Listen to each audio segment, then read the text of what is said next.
Hi everybody, I'm Bill Whittle, and this is The Firewall.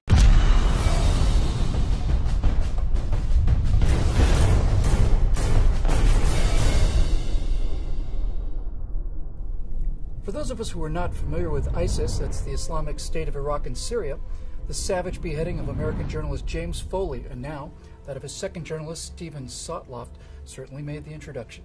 Speaking after Foley's brutal execution, President Obama had this to say about his ISIS murderers. No just God would stand for what they did yesterday and what they do every single day. Well, God may not stand for it, but the most powerful man on the earth, Barack Obama, certainly did. All of us mourn his loss. We keep in our prayers those other Americans who are separated from their families.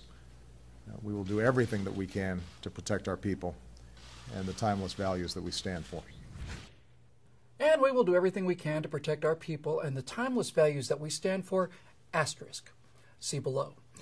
Because what President Obama neglected to tell the American people that day before returning to the golf course was that there is, in fact, an unread condition attached to his statement that he will protect our people and the timeless values that we stand for. What he meant to say was, he will protect our people and the timeless values that we stand for so long as there's no risk of adversely affecting poll numbers, or his political or even personal identity for that matter. Barack Obama is a lifelong anti-war radical, was an anti-war senator, and now has committed himself to withdrawing and reducing American power throughout the world. Now, a month and a half before James Foley had his head sawed off, a team of Special Forces operatives were flying through the darkness on a mission to rescue Foley and presumably Sotloff as well as other Western hostages. And it wasn't just any evening either. It was just after midnight on the 4th of July. For 30 days, President Obama delayed that mission, 30 days.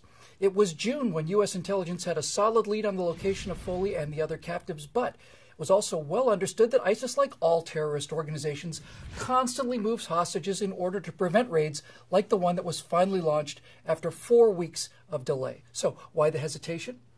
Well, President Coward was worried that a failed mission would leave him, in the words of his advisors, Carterized, recalling the catastrophic failure to rescue the Iranian hostages in 1980. And so this self-absorbed, term-limited president with actionable intelligence on the location of James Foley and others, and the full understanding that such information is fleeting, dithered and vacillated and golfed and raised campaign funds while he weighed the pros and cons and golfed and delayed and asked more questions and golfed and raised more campaign funds. Finally, he gave the go-ahead on the condition that the raid take place on the 4th of July, so that if successful, he could make the announcement to major fanfare on the nation's birthday. Delta and SEAL team operators leapt out of their specially modified low-radar cross-section Black Hawk helicopters. Up to 15 ISIS fighters emerged from the building to meet them, and their wish to die for Allah was granted by an orbiting AC-130 gunship. As U.S. warriors secured the compound, lead elements breached the doors to where the captives, including James Foley, were being held, and of course the room was empty. Foley, his murderers, and the other hostages had been moved recently. Now, we know about this in far more detail than we should because when trying to cover up for his inaction, the president revealed critical operational details that compromised, again, the safety of the team elements and their ability to be successful in the future. And this wasn't the first time that President Coward left people to die because of fear of what a failed attempt might do to his image. Of course, neither could he afford to be seen as a man forcefully using proud American power, as did Presidents Reagan and Bush. Now, back on the night of September 11th, 2012, at about 4 p.m. Eastern Time, reports began to come in of an attack on the consulate in Benghazi. By 5:10 p.m. Eastern, an unmanned surveillance drone was providing real-time video of the ongoing firefight at that compound. And yet, almost immediately, the White House issued a direct order to FEST, that's the Foreign Emergency Support Team, a highly trained, well-armed extraction squad standing by at various locations around the world for this exact contingency. He ordered them to stand down. We need to be crystal clear on this. It's not that President Obama failed to give the order for those men to get into their helicopters and go and try and rescue Ambassador Stevens and the rest of our people and the timeless values that they stand for. Those men were in the helicopters. They were, unlike the president, mentally and operationally prepared and ready to go and defend American civilians from these murderers and savages. President Coward told them to shut down the engines and sent these warriors back to their bunks because he was afraid of what a failed attempt might do to his image and what a successful attempt might do to his phony claims that the war on terror had been won by him. He had an election coming up, and priorities are priorities after all. So he watched on TV in real time as former SEALs Glenn Doherty and Tyrone Woods ran from safety towards the sounds of gunfire and fought off scores of heavily armed enemy fighters for 6 hours.